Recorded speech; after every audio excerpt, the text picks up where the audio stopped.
Imagine करा, तुम्हाला तुमच्या मातृभाषेत बोलण्यासाठी चक्क छातीवर गोळ्या झेलाव्या लागल्या तर ऐकूनच अंगावर काटा आला ना?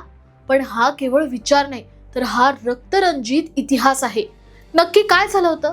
ऐका, 1952 सालची गोष्ट आहे.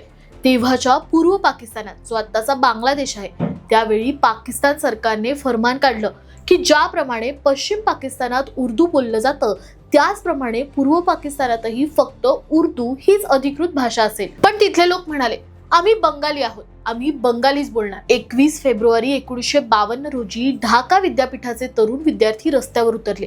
शांततेत आंदोलन सुरू होतं, पण अचानक पाकिस्तान पोलिसांनी त्यांच्यावर बेछूट गोळीबार केला. आपल्या भाषेसाठी रक्ताच्या थारोळ्यात पडलेल्या त्या तरुणांच्या बलिदानाने अख्खं जग हादरलं. भाषेसाठी कोणीतरी रक्त सांडल्याची ही जगाच्या इतिहासातली पहिलीच आणि एकमेव घटना. आणि म्हणूनच या हुतात्म्यांच्या बलिदानाची आठवण म्हणून युनेस्कोने 21 फेब्रुवारी हा दिवस जागतिक मातृभाषा दिन म्हणून घोषित केला. मित्रांनो, मराठी ही आपल्याला मिळालेली फक्त एक भाषाच नाही, तर तो आपल्या पूर्वजांनी दिलेला सर्वात मोठा पॉवरफुल वारसा आहे. जगात कुठेही जा, कितीही मोठे व्हा, पण आपली माय बोली बोलताना जो स्वॅग येतो ना, तो कशातच नाहीये.